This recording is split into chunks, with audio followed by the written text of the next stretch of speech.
Hanumantha ಚಲವಾದಿಯವರ ಸಾರಥ್ಯದಲ್ಲಿ ಭೀಮಧ್ವನಿ news 7.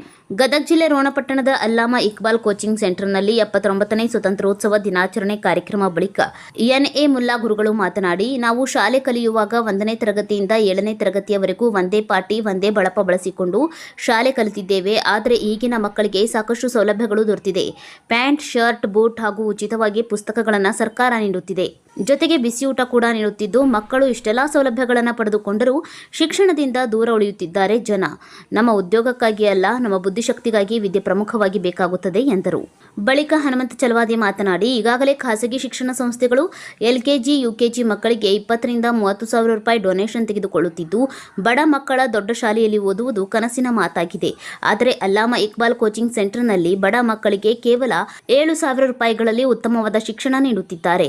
ಜೊತೆಗೆ ಬಟ್ಟೆ, ಪುಸ್ತಕ ಉಚಿತವಾಗಿ ನೀಡುತ್ತಿದ್ದಾರೆ. ಬಡವರು ಮಕ್ಕಳು ಉನ್ನತ ಶಿಕ್ಷಣ ಪಡೆಯಲೆಂದೇ ಇಂತಹ ಕೋಚಿಂಗ್ ಸೆಂಟರ್ಗಳನ್ನು ತೆರೆದಿರುವ ಇರ್ಷಾದ್ ಮುಲ್ಲಾ ಸರ್ಗೆ ಪಾಲಕರು ಚಿರಋಣಿಯಾಗಿರಬೇಕು ಮತ್ತು ಇಂತಹ ಕೋಚಿಂಗ್ ಸೆಂಟರ್ಗಳಿಗೆ ಮಕ್ಕಳನ್ನು ಸೇರಿಸುವುದರಿಂದ ಖಾಸಗಿ ಶಿಕ್ಷಣ ಸಂಸ್ಥೆಗಳ ಡೊನೇಷನ್ ಕಡಿಮೆಗೊಳಿಸಬಹುದು.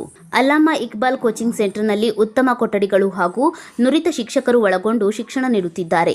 ಇಂತಹ ಕೋಚಿಂಗ್ ಸೆಂಟರ್ಗಳು ಇನ್ನೂ ಹೆಚ್ಚಿನ ಮಟ್ಟದಲ್ಲಿ ಬೆಳೆಯಲೆಂದು ಹಾರೈಸುತ್ತೇವೆ ಎಂದು ಹೇಳಿದರು. ಈ ಸಂದರ್ಭದಲ್ಲಿ ಸಭೆಯ ಅಧ್ಯಕ್ಷರು ಎನ್ಎ ಮುಲ್ಲಾ, ಶಾಲೆಯ ಮುಖ್ಯಸ್ಥರು doctor Irshad Ahmad Mulla, Rubina Banu, Hanumanta Chalavadi, Taslim Bellatti, SM Mulla, Kasim B Nadaf, Shrimati Ronad, AI Shaikh, MM Mulla ಹಾಗೂ ಆಯಿಷಾ ಕೋಲ್ಕಾರ್ ಮುಂತಾದವರು ಭಾಗವಹಿಸಿದ್ದರು.